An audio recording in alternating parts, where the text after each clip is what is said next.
मध्य प्रदेश में पिछले 20 वर्षों से भारतीय जनता पार्टी की सरकार है। आपको बता दें कि पूर्व मुख्यमंत्री जो कि शिवराज सिंह चौहान थे, उन्होंने एक योजना चालू करी थी, लाडली लक्ष्मी बहना योजना। इस योजना के माध्यम से लाडली बहनों को कुछ पैसे दिए जाते थे, उनके रोजगार के लिए, उनके व्यवसाय के लिए, उनके जीवन यापन के लिए कुछ पैसे दिए जाते थे। भाई की तरफ से रक्षाबंधन का ये त्यौहार जो है मध्य प्रदेश में शिवराज सिंह चौहान ने चालू किया था और उसको कंटिन्यू करते हुए मोहन सरकार जब बनी 2023 में, मोहन सरकार ने भी इस पूरी योजना को लगातार आगे बढ़ाया। लेकिन आपको बता दें कि मोहन यादव बहनों के लिए तो बहुत कुछ कर रहे हैं, लेकिन उनके जो कर्मचारी हैं, उनके जो प्रशासन के लोग हैं, उनके जो स्थानीय प्रतिनिधि हैं, वो उनके लिए, उन बहनाओं के लिए उस प्रकार का कार्य नहीं कर रहे जिस प्रकार का कार्य मोहन यादव चाहते थे या फिर पूर्व मुख्यमंत्री शिवराज सिंह चौहान चाहते थे।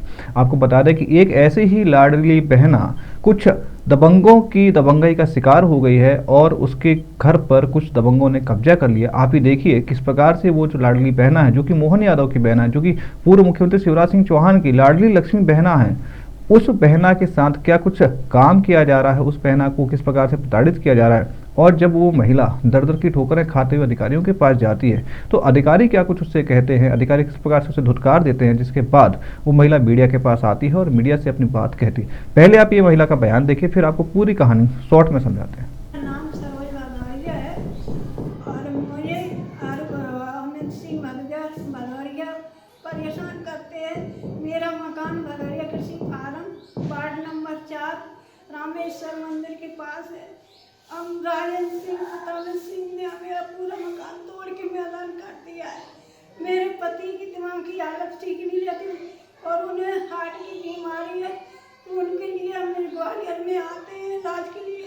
हम जैसे ग्वालियर आए, उन्होंने मेरा मकान पूरा ताला तोड़ के पूरा सामान निकाल लिया और पूरा मकान तोड़ के मैदान कर दिया है। मेरा मुख्यमंत्री से निवेदन है कि मुझे न्याय दिलाया जाए। मुझे मोहल्ला वालों ने फोन किया कि मकान तोड़ रहा है। मैं गई तो मुझे मारने के लिए दौड़े। फिर मैं कोतवा सिटी कोतवाली गई, वहाँ मेरी कोई एक आवेदन दिया, आज तक मेरी कोई सुनवाई नहीं। मुझे मुख्यमंत्री से उम्मीद है कि वो मुझे जल्दी न्याय दिलाए, क्योंकि मैं बहुत दुखी हूँ। मेरा कोई सहारा नहीं है। मेरा एक ही मकान था, वो भी तोड़ दिया। बताओ मैं कहाँ जाऊँ, कहाँ रहूँ। मेरा मुख्यमंत्री से विनती है, प्रार्थना है कि वो मुझे न्याय दिलाए, सब मिल जाए, मुझे हर्जाना मिले। मेरा मकान तोड़ा है, मेरा सामान लिया, उसका हर्जाना दिया जाए। मुझे न्याय चाहिए, मुख्यमंत्री से न्याय चाहिए। तो आपने देखा कि किस प्रकार से महिला के आंसू बार बार न्याय की गुहार उस मुख्यमंत्री से लगा रहे हैं, जो कि बहनों को अपनी लाडली बहना कहते हैं, उस पूर्व मुख्यमंत्री से लगा रहे हैं जिन्होंने ये योजना चालू करी थी। और प्रदेश के प्रशासन को, प्रदेश के पुलिस के आला अधिकारियों को, प्रदेश के जिले के अधिकारियों को ये एक निर्देश दिया था कि उनकी कोई भी बहना जो प्रदेश के किसी भी क्षेत्र में हो, प्रदेश के किसी भी गाँव में हो, किसी भी तहसील जिले में हो, उसे तकलीफ नहीं होनी चाहिए। लेकिन उस तकलीफ के एवज में आपको ये आंसू सीधे दिख रहे होंगे, वो मुख्यमंत्री से लगातार गुहार लगा रहे हैं, अपने न्याय की गुहार लगा रहे हैं। और आपको बताते हैं कि किस प्रकार है जब ये महिला पुलिस के पास अपनी फरियाद लेकर जाती है, कहती है कि साहब कुछ लोगों ने हमारे जमीन पर कब्जा कर लिया, कुछ लोगों ने हमारे घर पर कब्जा कर लिया, कृपया आप हमारा सहयोग कीजिए। तो पुलिस वाले किस प्रकार से इस महिला को धुतकार देते हैं और इस महिला की बात ना सुन के एक तरफा कार्रवाई करते हुए महिला को परेशान करने का प्रयास भी इस पुलिस के अधिकारियों के द्वारा, कर्मचारियों के द्वारा किया जाए। पहले आप ये बाइट सुनिए, फिर आपको पुलिस की भी बाइट सुनाते हैं किस प्रकार से पुलिस के अधिकारियों का कहना है शॉर्टकट में उन्होंने जो है पूरे मामले को सुलझा दिया। लेकिन महिला आज भी लगातार न्याय के लिए दर दर भटक रही है। महिला लगातार आज भी न्याय की गुहार उस मुख्यमंत्री से लगा रही, उस जिला कलेक्टर से लगा रही है जिसे निर्देश पूर्व मुख्यमंत्री शिवराज सिंह चौहान ने दिया है और उसे निर्देश वर्तमान मुख्यमंत्री डॉक्टर मोहन यादव ने दिया है। हमें ये दिक्कत है कि राजेंद्र सिंह का लड़का अमित सिंह हमें परेशान कर रहा है। हमारे सन 78 से हमारे ससुर जी ने वहाँ मकान बनाया था। आर्मी में रिटायर होके आए तो उन्होंने भिंड में भदौरिया कृषि फार्म रामेश्वर मंदिर के पास वहाँ बनवाया। जब से हमारे सन 1981 मेरी शादी भी वहीं होके आई, तब से हम सब लोग रह रहे, ससुर हम सब लोग रह रहे थे, पति भी। हमारे पति की क्या दिमाग की हालत शुरू से ठीक नहीं है, तो अब परेशान हैं हम। और ससुर रहते, सब नंदों की शादी भी वहीं हुई, सब कुछ हुई। 2010 में हमारे ससुर को कैंसर की बीमारी हो गई, तो वो एक्सपायर हो गए। तो 11 जून 2011 को। उसके बाद हमारे ससुर के नाम जो नगर पालिका में नामांकन था, उससे फिर हमने हमारे पति के नाम नामांकन हो गया। पति के नाम से हमारे पति की दिमाग की हालत ठीक नहीं, इस वजह से मैंने सोचा कोई भी साइन करा ले, मेरी एक मकान है वो भी चला जाएगा। तो मैंने अपने नाम रजिस्ट्री करा ली, अपने नाम रजिस्ट्री करा के नगर पालिका में नामांकन भी हो गया। 2013-14 हमने टैक्स भर दिया। उसके बाद राजेंद्र सिंह, बांके सिंह के लड़के राजेंद्र सिंह ने बगल की वाली दीवार तोड़ दी। मैंने उनसे कहा कि ये क्या किया? बोले तुम कर लो क्या करोगी, और मुझे मारने के दौड़े।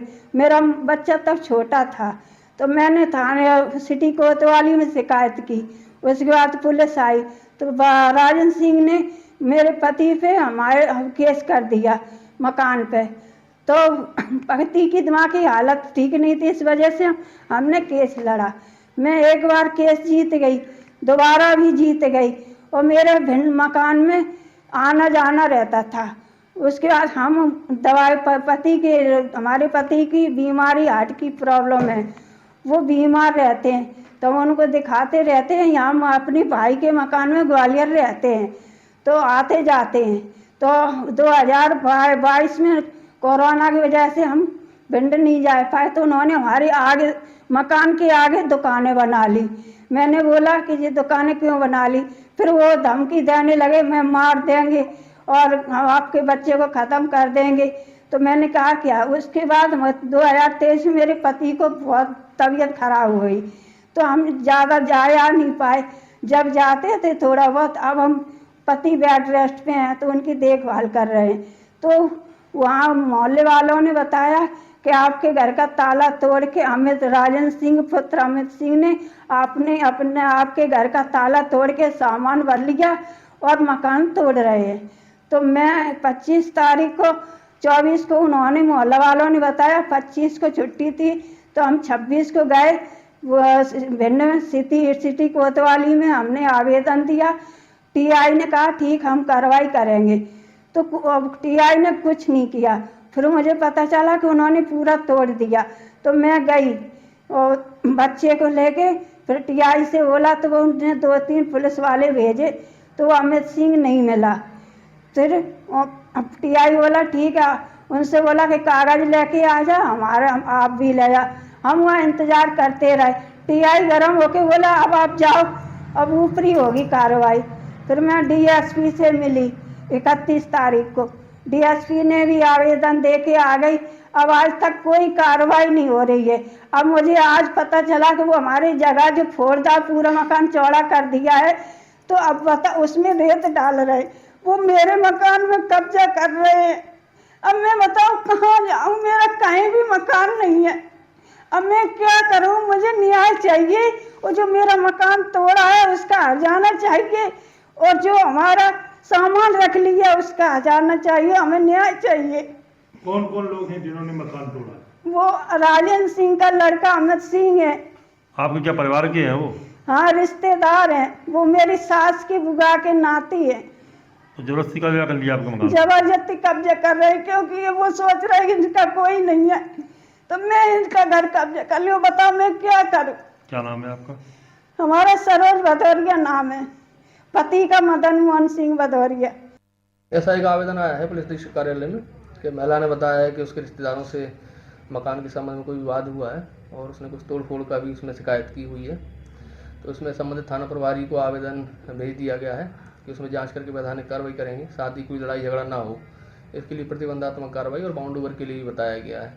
साथ में वो समन्वय करके राजस्व अधिकारियों से ये भी दिखवा लेंगे कि उसमें बंटवारे या आदि संबंधी कोई विवाद तो नहीं है, और न्यायालयीन या राजस्व स्थिति क्या है उसकी।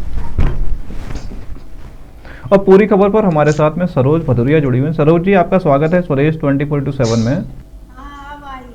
हाँ जी, सरोज जी, हमें ये बताएं कि क्या कुछ मामला है, क्यों आपकी सुनवाई नहीं हो रही है, और क्यों आपको दर दर भटकना पड़ रहा है, क्यों अधिकारी आपका काम नहीं कर रहे हैं, क्या आपकी शिकायत है, क्यों आप मीडिया के पास आई है?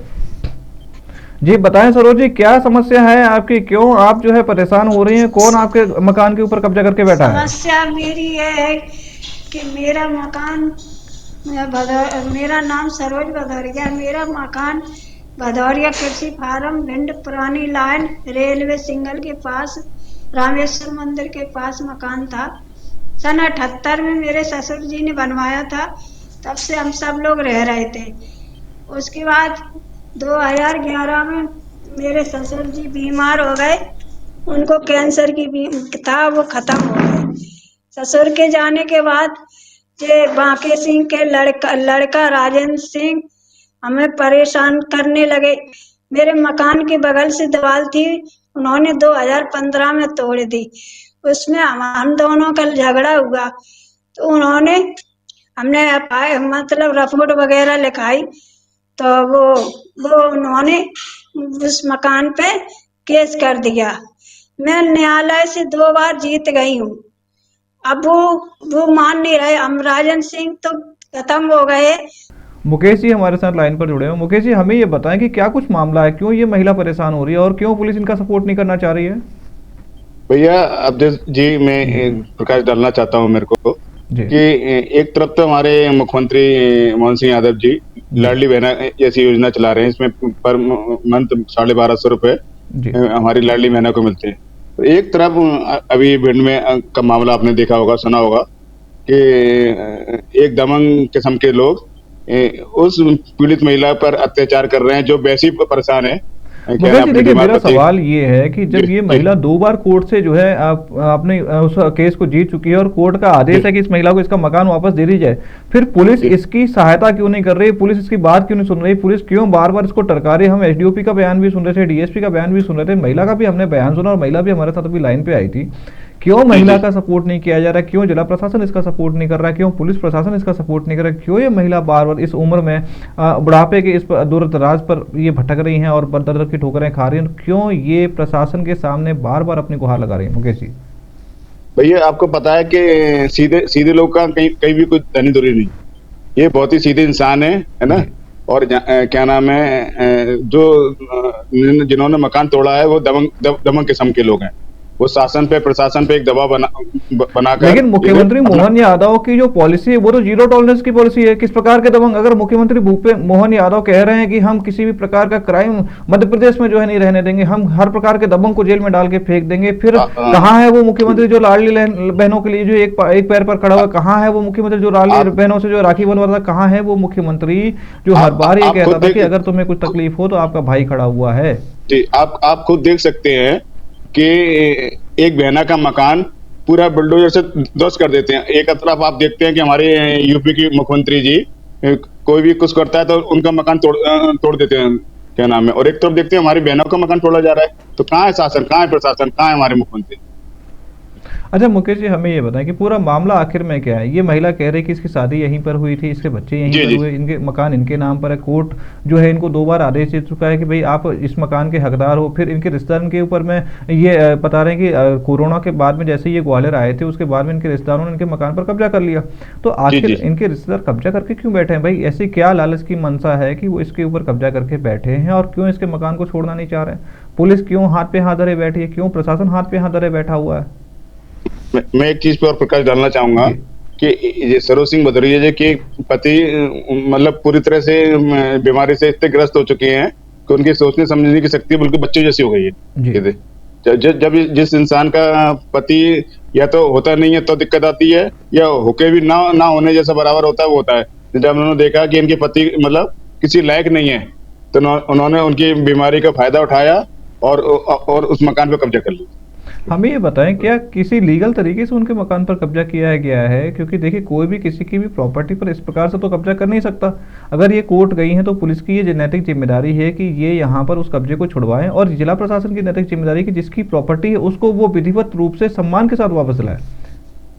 अब्दुल भैया इनका मकान मेरे ख्याल से जैसी मेरे को जानकारी में करीब 24 या 25 तारीख को उनका मकान तोड़ दिया था, और आज मेरे ख्याल से शायद 11 या 12 तारीख हो रही है। अभी तक प्रशासन ने ना तो कुछ सुध लिया, ना एक्शन लिया है कि क्या नाम है अपराधी पे कुछ शिकंजे कसा जाए। अपराधी सरिया घूम रहा है। एक सवाल का जवाब दें कि ये जो महिला है सरोज सिंह भदौरिया, ये किन किन अधिकारियों को चक्कर लगा चुकी है?